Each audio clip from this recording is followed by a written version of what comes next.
자, 한 번 더 인사할 때 칭찬받는 사람이 됩시다.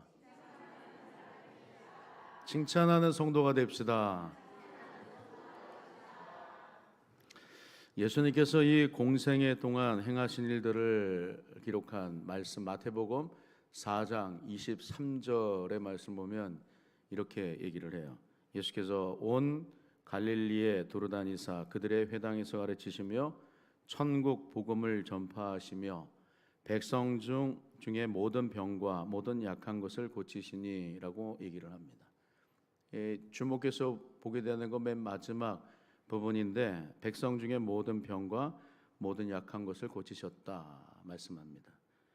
동일하게 마태복음 9장 35절의 말씀인데 이 말씀에서도 예수께서 모든 도시와 마을에 두루다니사 그들의 회당에서 가르치시며 천국 복음을 전파하시며 모든 병과 모든 약한 것을 고치시니라. 동일하게 얘기를 합니다. 주목하게 되는 거 맨 마지막 부분의 말씀이에요. 백성 중에 모든 병과 모든 약한 것을 고치셨다. 이 말씀은 육신의 고통을 고치셨다라고 하는 거예요. 육적인 고통을 말합니다. 앞을 보지 못하거나 듣지 못하고 또 일어나 걸을 수 없는 이런 장애가 있는 사람들을 고치셨다라고 얘기를 하시죠. 통증, 여러 가지 질병으로부터 생겨난 고통까지도 고치셨다라고 말씀합니다. 근데 예수님께서는 육신의 고통을 고쳐주시면서 그것만 고쳐주시겠다 말씀하지 않으세요. 우리의 영혼의 문제까지 고치러 오신 분이신 줄로 믿습니다. 우리 영혼의 문제까지 고치시는 거예요. 영, 육의 문제 다 치유하여 주시면서 하나님의 나라가 예수님이 세상에 오심으로 이루어졌다 그 사실을 얘기를 하십니다. 가르치시고 또 전파하시면서 인간의 육신과 영혼을 치유하시면서 영원한 생명을 주시기에 오신 분이 바로 누구시냐? 예수 그리스도시다. 할렐루야. 예수님께서 우리에게 오셔서 우리의 모든 특별히 병약한 것들 다 고치실 줄로 믿습니다. 그래서 무리들은 예수님의 가르치심에 놀라고 하나님의 나라를 듣고 싶어하고 또 치유받고 싶어 하는 그런 마음이 있는 거예요. 치유받기 위해서 많은 사람들이 예수님을 따릅니다. 오늘날도 그렇지만 당시에도 참 많은 질병들이 있죠. 우리도 최근에 몇 년 전에 코로나19로 어려운 일들을 많이 겪었고 또 그 이후에 후유증도 참 많이 있습니다. 당시 이 무리들 가운데는 어느 누구에게도 고침을 받을 수 없었던 연약한 이런 육신의 질고 가운데 있었습니다. 상당히 많은 무리들이 위생적인 부분의 문제뿐만 아니라 질병의 문제로 고통을 받았습니다. 오늘 보면 바로 앞부분인데 예수님께서 이 산상수훈의 말씀 마태복음 5장부터 7장까지의 산상수훈의 이 말씀을 하시고 난 이후에 산에서 내려오십니다. 그때를 기다렸는지 무리들이 예수님을 또 계속해서 따르는데 그 예수님께 따라온 이 무리들 가운데 한 나병 환자가 있었어요. 그 나병 환자가 예수님 앞으로 나옵니다. 마태복음 8장 2절의 말씀인데 한 나병 환자가 나와서 절하며 이르되 주여 원하시면 저를 깨끗하게 하실 수 있나이다. 이렇게 얘기를 하는 거예요. 부정한 병으로 여겨져서 사람들로부터 격리를 당할 수밖에 없고 나병 환자가 목숨을 걸고 예수님께 무리들을 제치고 나아가 나를 구원하소서 원하시면 나를 고치실 수 있나이다. 예수님께 나아가 요청하고 있는 모습을 우리가 발견하게 됩니다. 그의 간구를 들었던 예수님께서 돌아가라 말씀하지 않으세요. 외면하지 않으십니다. 그를 고쳐주십니다. 내가 원하노니 깨끗함을 받으라. 그 말씀과 동시에 그 즉시 그의 나병이 나았더라 말씀을 하세요. 여러분 이 사건 하나만 우리가 생각을 해봐도 이 사건은 너무나도 엄청난 이 사건이고 또 놀라운 기적입니다. 왜냐하면 당시 나병은 하나님께서 내리신 병이라 여겨졌기 때문이에요. 그래서 누구만이 이 병을 고치실 수 있는가 생각했는가 하면 하나님만이 고치실 수 있는 병이라 여겼기 때문입니다. 그런데 예수님께서 나병 환자의 병을 고쳐주십니다. 병을 고쳐주셨다라고 하는 것은 여러분 무엇을 말씀하려고 하시는 것일까요? 도대체 뭘 얘기하려고 하시는 것일까요? 예수님이 누구시기에 하나님만이 내리시고 고치실 수 있다는 나병까지 치유하시는가, 이런 생각을 하게 되는 것이죠. 무리들은 예수님을 다시 보게 되는 거예요. 도대체 예수님이 누구시기에 하나님만이 내리실 수 있다고 여기는 나병, 그 나병을 고쳐주실 수 있단 말인가. 예수님께 더욱더 가까이 나아가고자 하는 것입니다. 예수님께 나아가면 병 고침을 받을 수 있다, 이런 믿음이 생기게 되는 거예요. 당시 무리들에게 있어서 이 병약한 거 굉장히 실존적인 고통이었습니다. 다른 어떤 일보다도 그 일이 가장 시급한 문제였어요. 그 문제가 해결되지 않으니 다른 어떤 일들을 해도 기쁨이 없는 것이죠. 여러분, 우리들도 그렇지 않습니까? 우리들 가운데서도 가장 어려운 그런 일들이 무엇입니까?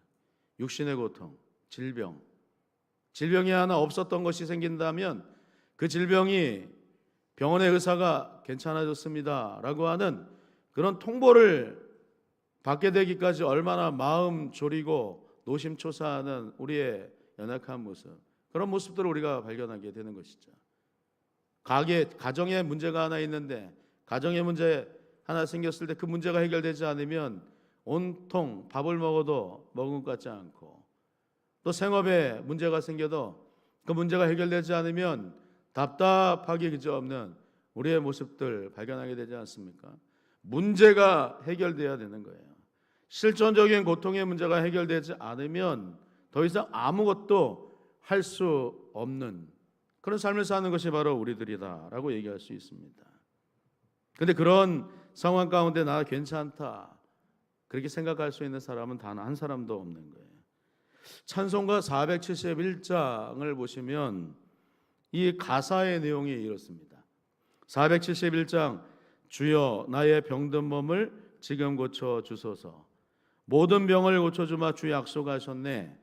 내가 지금 굳게 믿고 주님 앞에 구하오니 주여 크신 권능으로 곧 고쳐주소서라는 이런 가사의 내용입니다. 여기서 가장 우리가 주목하게 되는 이 가사의 내용이 어떤 것입니까? 저는 지금 고쳐주소서, 곧 고쳐주소서라고 하는 그 대목이 가장 눈에 들어오더라고요. 우리가 연약한 상태에 있을 때 내일 고쳐줘도 상관없습니다. 아니 그 다음에 고쳐주셔도 상관이 없습니다. 이렇게 말할 수 있는 사람, 우리 가운데 그런 사람이 있겠어요?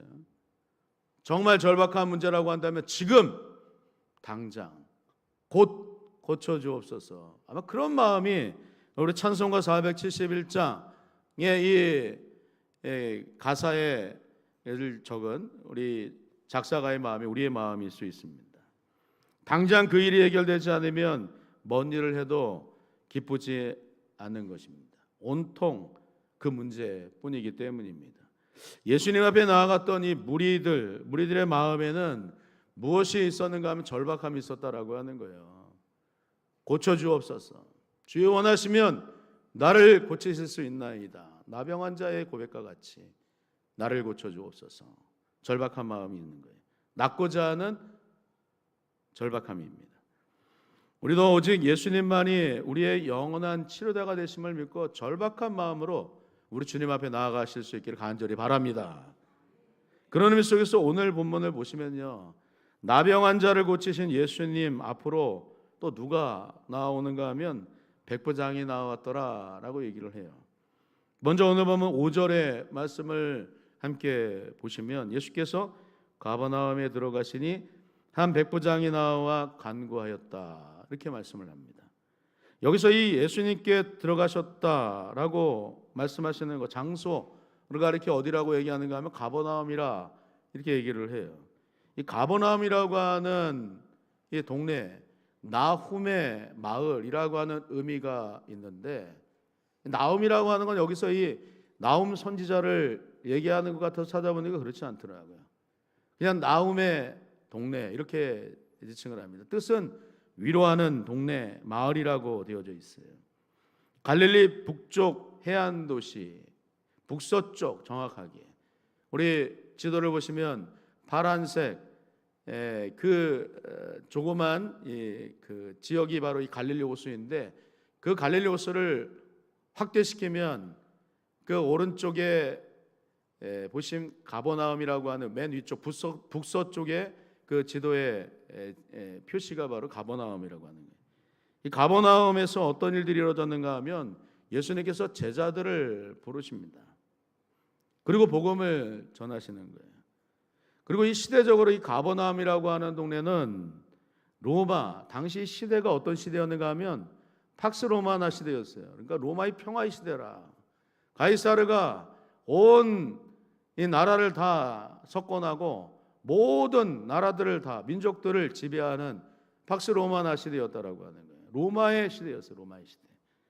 근데 이 가버나움에 누가 주둔하고 있었는가 하면 로마의 군대가 주둔하고 있었어요. 그래서 오늘 예수님을 찾아온 이 백부장, 로마 군인이었어요. 이방인이었습니다. 로마의 백부장이라고 하면 자기 수하에 100명의 수하를 거느린 사람을 지칭하여 말합니다. 지휘관이었습니다. 그런데 그 백부장이 자기 하인이 중풍병으로 누워 있어서 괴로워하고 있는 모습을 보고서 예수님께 나아가는데, 이 백부장의 그 마음을 우리가 생각을 해보면 그의 마음이 절박하였다라고 하는 것을 알 수가 있습니다. 괴로워하고 있는 자기의 종의 모습을 보고서 종, 하인이 절박한 것보다 백부장의 마음이 절박하였더라, 이렇게 얘기를 하고 있어요. 오늘 6절 말씀인데 이렇게 얘기해요. 한번 같이 한번 읽어볼까요? 6절 말씀 시작. 이르되 주여,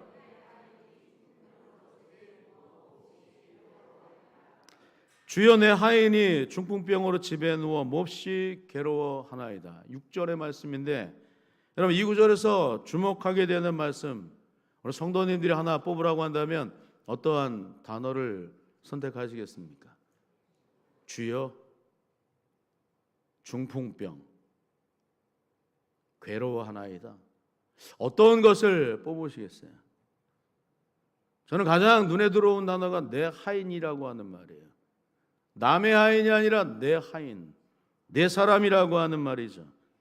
근데 여기서 내 하인이라고 하는 말, 내 사람이라고 하는 말로 백부장이 가장 존귀하게 여기는 사람, 백부장이 귀하게 여기는 사람이라고 하는 그런 의미가 있는 거예요. 그런 마음을 품고 백부장이 예수님께 나아갔더라라고 얘기하는 거예요. 그것도 자기 수하에 있는 하인, 그냥 종이라 생각할 수 있는데 그 종이 병들었다라고 하는 이유로 긍휼히 여기는 마음으로, 그것도 다른 민족이었던 예수 그리스도, 예수님께 나아가 머리를 조아리는 거예요. 무릎을 꿇습니다. 간구하는 거예요. 굳이 그렇게 하지 않아도 상관없는 거예요. 백부장인데, 고급 관료인데 그렇지 않아도 됐습니다. 그러면 왜 백부장은 예수님께 나아가 자기와 별로 관계없는 하인, 종을 위해서 그가 괴로워하고 있다라고 예수님께 아뢰는 것일까? 먼저는 자기의 종을 사랑하는 마음, 백부장의 성품을 우리가 생각해 볼 수 있어요. 긍휼히 여기는 마음이 있었기 때문 아니겠어요? 따뜻한 마음의 소유자였기 때문입니다. 그리고 중요한 것은 예수님께서 그 병을 고쳐주실 수 있겠다라고 하는 그 믿음이 있었기 때문입니다. 예수님께 나아가서 백부장은 내 하인이 지금 중풍병에 걸려서 움직이지도 못하고 몹시 괴로워하고 있다라고 하는 것을 예수님께 아뢰어 고쳐주기를 바라는 거예요. 여러분, 중풍병, 어떤 병을 말할까요? 오늘날로 말하면 어떤 병입니까? 뇌출혈? 아니면 뇌경색이라고 말할 수 있겠죠. 뇌출혈, 뇌 안에 피가 터져버리는 걸 얘기하는 거예요.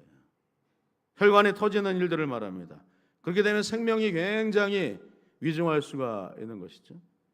또 뇌경색이라고 말해도 뇌경색은 뇌 안에 피가 딱딱하게 굳어져 버리는 것을 말하는데, 이 피가 응고가 되면 어떻게 되겠어요? 사람이 움직이지 못하는 그런 상황에 이르겠죠. 오른쪽 뇌에 문제가 생기면 왼쪽 수족을 못 쓴다라고 합니다. 왼쪽 뇌에 문제가 있으면 오른쪽 수족을 못 쓰게 된다라고 얘기해요. 양쪽 뇌에 다 문제가 생기면 양쪽 수족을 다 못 쓰게 된다라고 얘기를 해요. 얼마나 괴롭겠습니까? 오늘 백부장이 예수님께 이러한 어려움 속에서 괴로워하고 있는 자기의 종, 남의 하인이 아니라 내 하인, 내가 사랑하고 내가 귀하게 여기는 내 종이 지금 심히 괴로워하고 있나이다. 예수님께 나아가 간구하고 있는 거예요. 고쳐달라고 하는 거예요.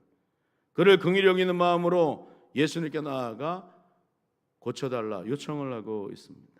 그런데 오늘 이 본문의 말씀 같은 병행 구절 누가복음 7장에도 동일한 말씀이 언급이 되는데, 누가는 좀 더 구체적으로 이 사실을 기록하고 있어요.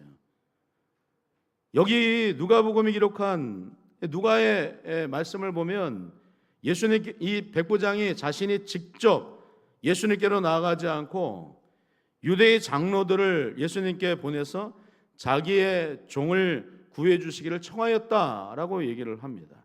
그런데 그 장로들이 자기들을 보낸 이 백부장이 어떤 사람이었는지 예수님께 뭐라고 얘기하고 있는가 하면 누가복음 7장 4절과 5절 말씀 가운데 우리를 보낸 백부장이 이런 사람입니다. 먼저 예수님께 이렇게 얘기를 하는 거예요. 4절과 5절의 말씀인데 한번 같이 한번 읽어볼까요? 같이 읽습니다. 시작. 예.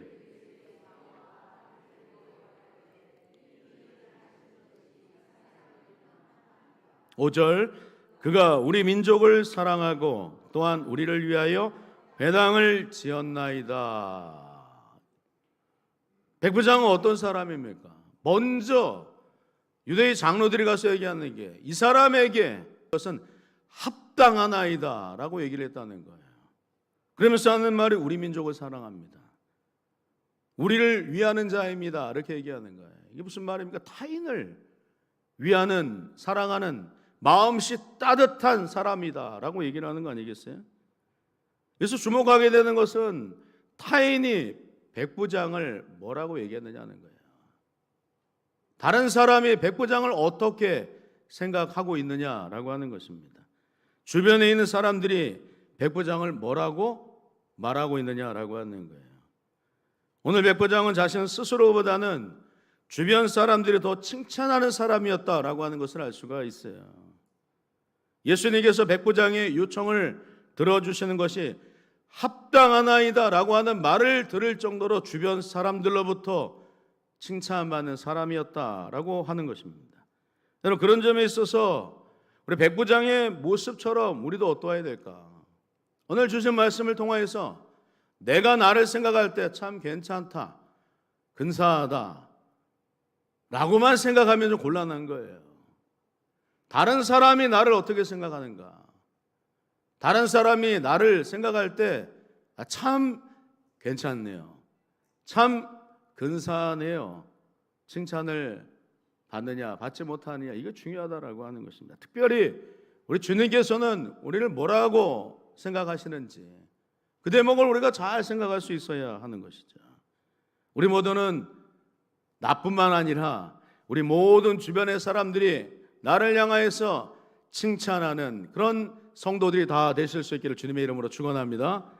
두 번째로 오늘 보면 7절의 말씀을 보시면 백부장의 간절한 마음을 예수님께서 들으시고 허락하십니다. 누가 긍휼히 여겨주시는가? 예수님께서 백부장의 말을 듣고 긍휼히 여겨주셨다라고 얘기를 하는 거예요.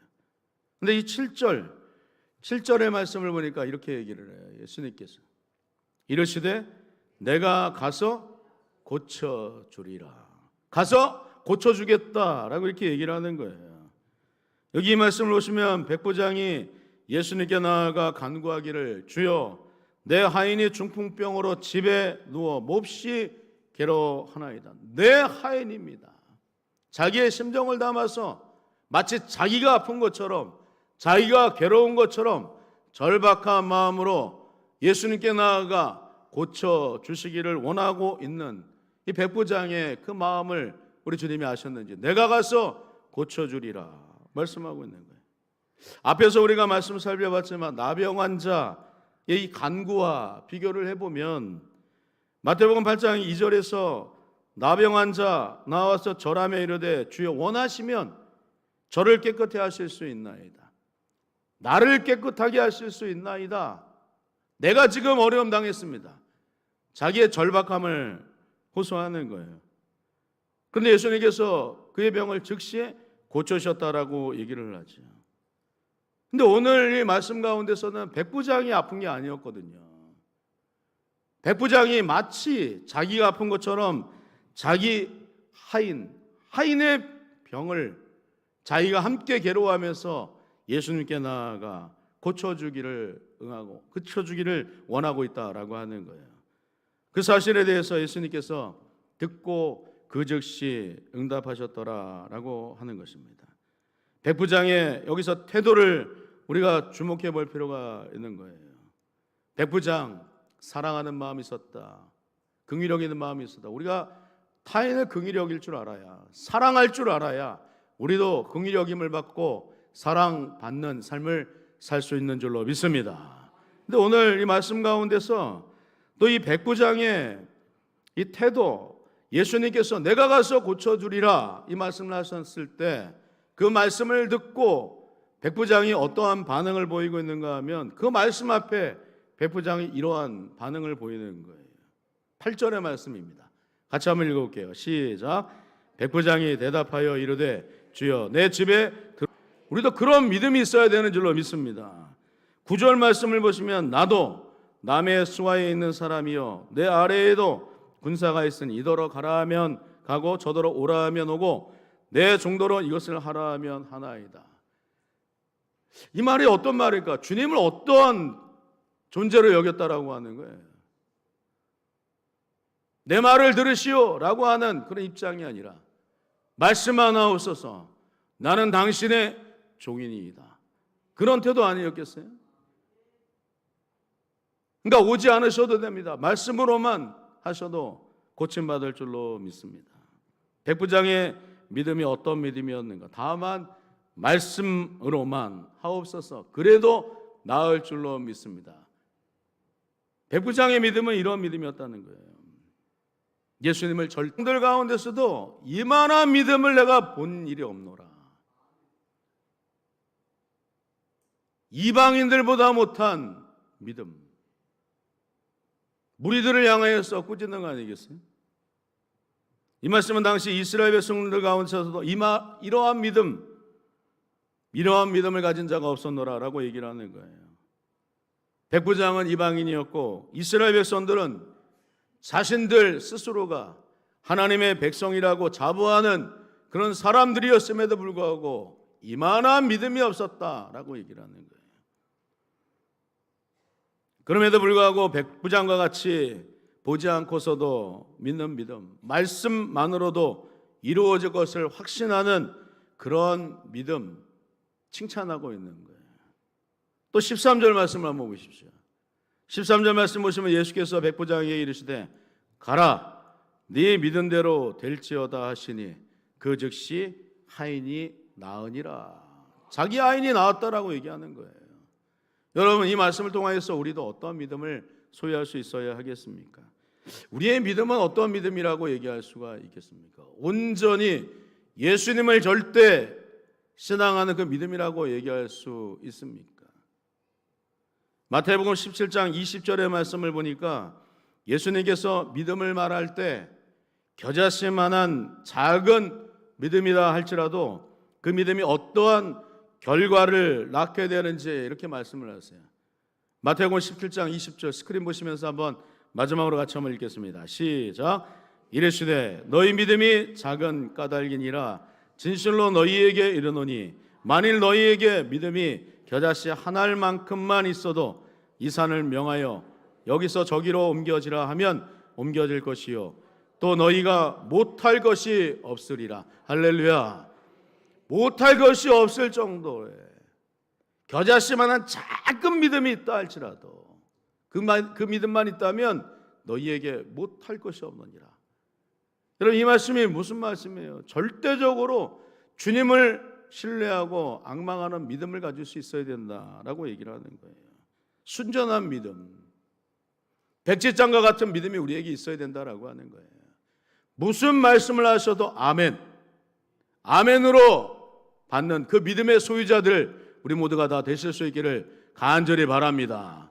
특별히 오늘 백부장과 같은 믿음, 칭찬받는 믿음, 그래서 주님께서 그를 통하여 놀라운 역사를 이루셨던 것처럼 우리도 백부장과 같은 칭찬받는 믿음을 소유해요. 우리 주님께로부터 칭찬받고 또 우리 여러 많은 우리 주변 우리 지체들로부터 우리 칭찬받는 믿음의 삶 살아가실 수 있기를 주님의 이름으로 축원합니다. 기도하겠습니다. 하나님 은혜와 사랑을 감사합니다. 백부장과 같은 믿음을 허락하여 주옵소서. 예수님께서 칭찬하시는 이스라엘 백성들 가운데서도 이만한 믿음을 내가 결코 보지 못하였노라.